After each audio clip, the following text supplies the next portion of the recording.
Ser Podcast.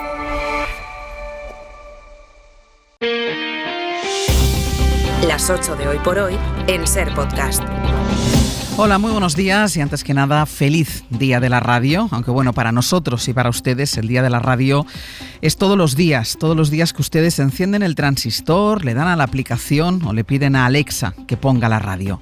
Cada día es el Día de la Radio, cada día compartimos la vida, marcamos los ritmos, a las 8 hay que estar en el coche o llegamos tarde, con la economía de Ruiz hay que estar lavándose los dientes y cuando termina el abierto tengo que haber llegado ya al gimnasio. Cada día nos hacemos compañía mutua y cada día vamos haciendo nuestra relación más estrecha, más personal. Hoy lo celebramos especialmente, pero cada día es nuestro día y entiendan el nuestro como ese grupo que hemos formado hace ya tantos años que ni nos acordamos, en el que entramos a formar parte del club cuando por las tardes alguien en casa tenía la radio tan alta que había que pedirle que la bajara para estudiar, o cuando la pusimos corriendo porque alguien nos había alertado de que algo gordo había pasado, o cuando descubrimos que somos incapaces de dormirnos sin que alguien desde la radio nos hable al oído.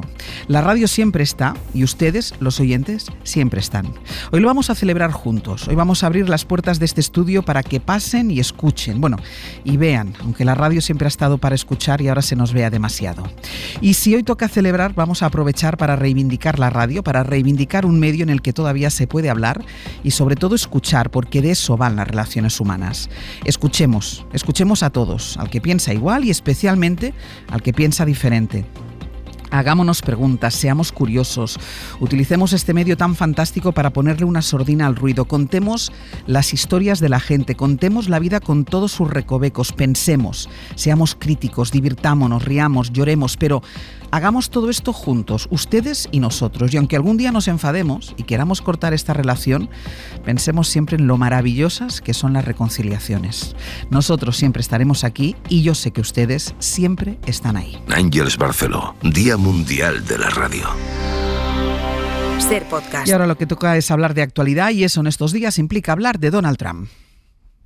President Putin largely on the phone and we ultimately expect to meet. In fact, we expect. Es el momento en el que Trump explicaba su conversación con Putin y contaba que espera reunirse con él. Después habló también con Volodymyr Zelensky para iniciar de inmediato lo que llaman negociaciones de paz. Sin contar con Europa y hablando primero con Putin, Trump y el presidente ruso se han invitado mutuamente a Washington y a Moscú y advierte la Casa Blanca de que las negociaciones tienen que pasar porque Ucrania ceda territorio. Ucrania no podrá volver a las fronteras anteriores a la anexión de Crimea en 2014 y está por ver cómo quedan sus fronteras después de la invasión rusa, de la que en unos días se cumplirán 3 años. Sastre, buenos días. Buenos días, Barceló. Después de las deportaciones a migrantes, de los aranceles, de la guerra comercial, Trump, que se llama a sí mismo el pacificador y que propició la tregua en Gaza antes de proponer convertirla en un resort, quiere impulsar ahora el final de la guerra en Ucrania. Pablo Morán, buenos días. Hola, Ángels, buenos días. La clave aquí, Pablo, es el acercamiento entre Trump y Putin. Exactamente, lo que representa en sí y todas las implicaciones que tiene, especialmente para Europa, que se queda hoy más sola que nunca en el pulso contra el Kremlin a todos los niveles, no solo el militar,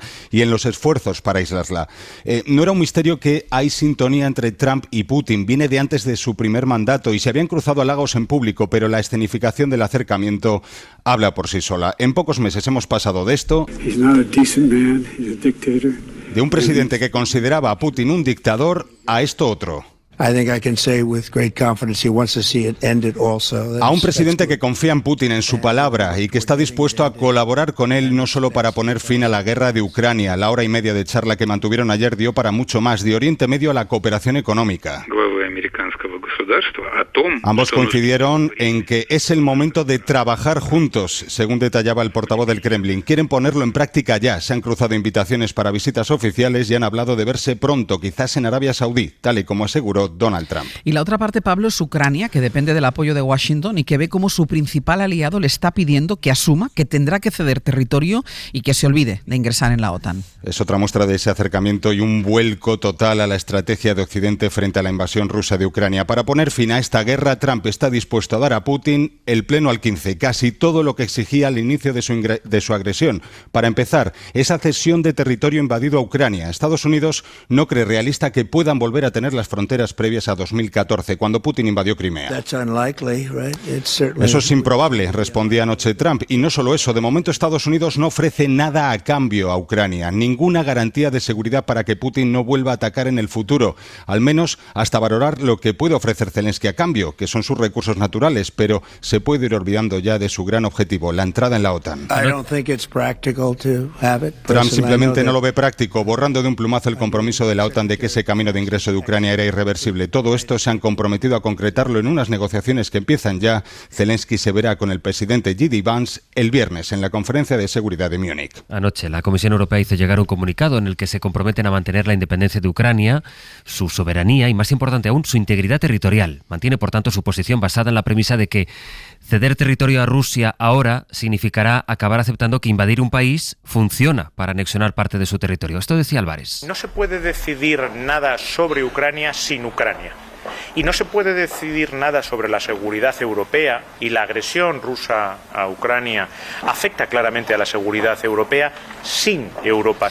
Hablemos pues de Europa y del sitio en el que queda Bruselas. Enrique García Pozo, buenos días.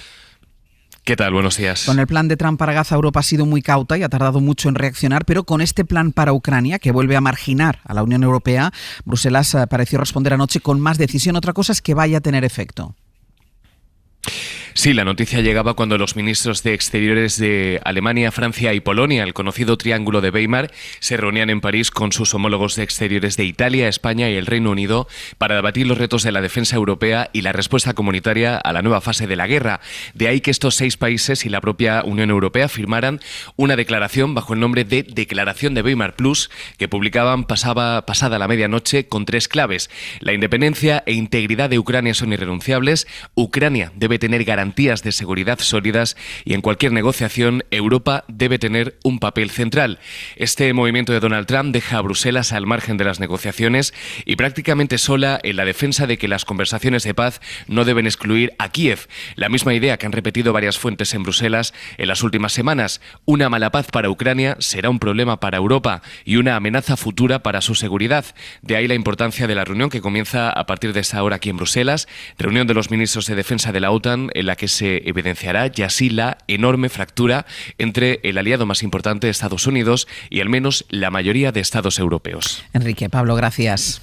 Hasta ahora. A vosotros. Es relevante y revelador que justo en este contexto el primer ministro de Canadá, Trudeau, aproveche su viaje a Bruselas para exhibir un acercamiento con la Unión Europea y defender textualmente que las alianzas son mejores que los aranceles comerciales. Hay algo más, por cierto, hablando de Estados Unidos, ha publicado hace poco el Wall Street Journal que Elon Musk pagará a Trump $10 millones a Donald Trump por haberle vetado de la red social de X en el pasado. Lo que era Twitter, vetó a Trump después del asalto al Capitolio. Aquí en España la pregunta es ¿qué va a pasar con la tributación del salario mínimo? Ahora que el PSOE se ha quedado solo defendiéndolo, de lo que Sumar y los demás socios le piden que rectifique. Les vamos a contar enseguida cuáles son los planes del gobierno, pero primero vamos a detenernos en algo que denunció ayer el fiscal general del Estado. Esta semana les hemos contado el informe de la UCO que acredita que Álvaro García Ortiz borró su correo electrónico, que borró también sus WhatsApps, borró su teléfono 2 veces el mismo día en que el Supremo lo encausó. Ocurre que ese informe de la Guardia Civil el juez lo ha pasado a las partes, entre ellas está Manos Limpias. Y ahí están los datos privados, los números, las llamadas que hizo, su domicilio, no solo del fiscal, también de las personas que le llamaron. Nuestro compañero Miguel Ángel Campos, la fiscal Dolores Delgado, que denunció que había empezado a recibir precisamente llamadas anónimas a su número. Bueno, pues lo que ahora denuncia el fiscal es que la información que el juez del Supremo ha permitido que llegue a las partes son todas las llamadas que el fiscal hizo durante 10 meses. Pedro Jiménez, buenos días. ¿Qué tal? Buenos días. Son todas las llamadas que hizo o que recibió durante casi un año. Es el uso completo del teléfono, Ángels. Cada vez que Álvaro García Ortiz lo activó entre diciembre de 2023, 3 meses antes de que ocurrieran los hechos que investiga el Supremo, y octubre del 24, para llamadas, para ver la prensa, para escribir en un chat profesional, personal o familiar. Y eso que el juez acotó la investigación a entre el 8 y el 14 de marzo del año pasado. Dice el escrito del fiscal que se ha expuesto el minutaje completo de la vida de una persona, un escaparate de mi vida y mi persona, sin que el tribunal adopte ninguna medida efectiva para impedirlo, y que las partes manejan 240.000 registros de mi actividad que incluyen multitud de datos accesorios absolutamente innecesarios para la investigación. En definitiva, subraya, cubre cada minuto del uso del teléfono, un seguimiento detallado, prolijo e innecesariamente detallado al segundo de toda mi actividad diaria. Pedro, seguimos en El Abierto. Hasta luego. Hoy por hoy noticias. Ser podcast. Les decía que la política tiene esta mañana una pregunta y es ¿qué va a pasar con la tributación del salario mínimo? El gobierno acaba de aprobar la subida del SMI y en vez de eso, de lo que se está hablando es del debate que hay dentro del gobierno por una decisión que ha tomado Hacienda y en la que el PSOE se ha quedado solo. Sus socios están dispuestos a evidenciar esa soledad en el Congreso para forzar a María Jesús Montero que rectifique y eleve el mínimo exento después de la pelea que vimos en el Consejo de Ministros y por la que ayer preguntaron a Sánchez. Presidente, ¿hay crisis con Sumar? En absoluto.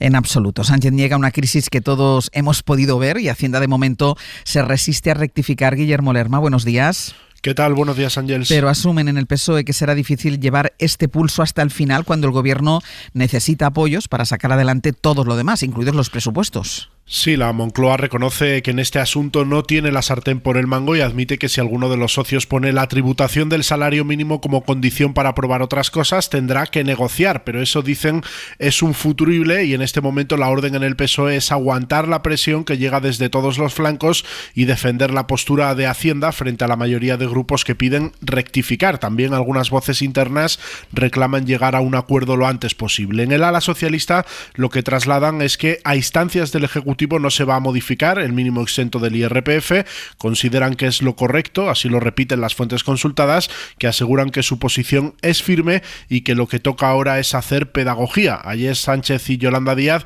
se esforzaron por mostrar una imagen de cierta distensión en el Congreso, aunque el pulso continúa, le restaba importancia el portavoz socialista Patxi López. Pues los choques nunca son agradables, ¿no? Pero de todas formas debiéramos entender que en este país todos los salarios tributan, todas las rentas tributan y cuando un salario mínimo pasa del mínimo exento, bueno, pues se puede hablar, pero tributará como el PSOE advierte además de que si los grupos impulsan una reforma del IRPF desde el Congreso, su intención es no aplicarla en el Gobierno, alegando el artículo de la Constitución que dice que toda proposición que suponga una disminución de los ingresos requerirá la conformidad del Ejecutivo. Guille, gracias. Hasta luego. Es particularmente llamativo el momento que ha escogido el Gobierno para escenificar esta crisis interna que tiene como protagonista a Yolanda Díaz y a María Jesús Montero. Es ella, Montero, quien defiende la tributación del salario mínimo y lo hace cuando lleva sus primeras semanas como secretaria general de los socialistas andaluces. Su comunidad es donde hay más trabajadores cobrando este salario mínimo. Ana Fernández Vila, buenos días. ¿Qué tal? Buenos días. Hay fuentes en el PSOE que admiten que este tipo de controversias pueden tener efectos en su electorado si el PP intenta instalar el relato injusto, dicen, de que maltrata su tierra, como ya está haciendo de hecho la Junta. En Ferraz defienden que hasta las andaluzas queda mucho tiempo y se reafirman en que Montero es la mejor opción para Andalucía, aunque algunos dirigentes consultados por la SER ya venían mostrando sus dudas sobre la doble condición de ministra de Hacienda y candidata a la hora de abordar asuntos espinosos como los presupuestos o la singularidad catalana. Reconoce un cargo socialista que estar en política nacional y regional a la vez siempre tiene contras, pero todos confían en que con pedagogía Montero logre superar la polémica. Eso sí, hay fuentes que admiten que la tarea es difícil porque se enfrentan a argumentos viscerales y populistas, dicen. De momento ella guarda silencio desde el lunes. Ayer no acudió al Congreso porque estaba enferma y hoy no tiene agenda, pero aseguran que dará la cara como siempre dicen. A todo esto lo que salió adelante ayer es el polémico decreto ómnibus, una parte que las medidas económicas están aún por negociar. Salió adelante la subida de las pensiones, las ayudas al transporte y la cesión al PNV del famoso palacete de París. Y a todos estos puntos, al final, Junts votó a favor y el PP votó a favor. Se enfrentaron en la Cámara en distintos pasajes del Pleno del Congreso el Gobierno y el PP. Su voto cambiante y ridículo sobre si votan sí o no al incremento de las pensiones. A nosotros nos ha generado vergüenza ajena y a ustedes vergüenza propia. Aunque lo cierto es que ya empieza a ser costumbre que el desgobierno de Pedro Sánchez haga el ridículo en esta Cámara. Le ocurre semana sí y semana también. Los sindicatos médicos se movilizan hoy juntos en una nueva protesta a las puertas del Ministerio de Sanidad contra la propuesta del Estatuto Marco. Se oponen a ese primer borrador que, entre otras cosas, establece la incompatibilidad de los jefes de servicio de trabajar, además de en la pública, en la sanidad privada y exigen una norma solo para los facultativos. El Ministerio dice que hay mucha desinformación. Marina Fernández. Sindicatos médicos de toda España consideran que las propuestas que Sanidad ha puesto sobre la mesa para la reforma del Estatuto Marco, como la incompatibilidad para jefes de servicio de hospitales, son un ataque directo a su profesión. Exigen un estatuto propio, diferenciado, que tenga en cuenta, es textual, sus especiales condiciones de formación y trabajo frente al resto de profesionales sanitarios. Ángela Hernández de Amitz. Nosotros pedimos una regulación formación específica. No han escuchado lo suficiente a la profesión. Creo que han escuchado a otras profesiones. A las 12 han convocado esta concentración frente al Ministerio, donde estaba prevista una reunión entre Sanidad y los sindicatos de la mesa de negociación del Estatuto Marco, que finalmente no se va a producir. El Ministerio la ha cancelado después de que las centrales sindicales hayan exigido una reunión con la ministra Mónica García antes de continuar con las conversaciones. En la agenda judicial para este jueves se retoma el juicio por el caso Mascarillas, en la que será una jornada clave. Declara como testigo la alto cargo municipal que negoció la operación con los comisionistas Luceño y Medina. Ella era la responsable de las compras y cerró esos contratos por los que las mascarillas se vendieron mucho más caras de lo que se vendían en fábrica. Esto, recordamos, ocurrió en lo peor de la pandemia. Y en Austria recordarán que el presidente del país encargó la formación de gobierno a la extrema derecha después de que los conservadores fracasaran en buscar un pacto, pero los ultras tampoco han conseguido formar este gobierno. Manuel Reyes, buenos días. Buenos días. Los ultras ponen fin a un mes de negociaciones tras conseguir que el Partido Popular Austriaco mirara a su derecha tras la dimisión como líder del partido de Nehammer, anterior canciller y partidario del pacto con los socialdemócratas. El excéntrico líder de los ultras, Herbert Kickl, ha sido un obstáculo en las conversaciones porque no ha dejado de criticar a los que debían ser sus futuros socios. Pero la gota que ha calmado el vaso ha sido el reparto de ministerios. Los populares austriacos se han negado a ceder finanzas e interior. Habían llegado a un principio de acuerdo para endurecer la política migratoria, pero los populares no han conseguido que el Partido de la Libertad, miembro de Patriots en Europa como Vox y los partidos de Orbán y Le Pen, firmara su compromiso a permanecer leal a la Unión Europea y lejos de Rusia. Y en 10 minutos el abierto, un abierto que también va a ser especial como todo el día, porque hoy es el día de la radio, está a punto de abrirse la puerta del estudio para que entren los oyentes que lo van a poder seguir en directo. Sí, además lo pueden seguir como siempre por streaming y lo pueden seguir aquí en el estudio. Bueno, y en la radio sobre todo. Y en la radio también, pero la radio ya pues ya lo damos por hecho y además están ya aquí Ignacio Escolar, Berna González Harbour y está por llegar ya José Miguel Contreras, que serán los tres analistas. Para no perderte ningún episodio, síguenos en la aplicación o la web de la SER, Podium Podcast o tu plataforma de audio favorita.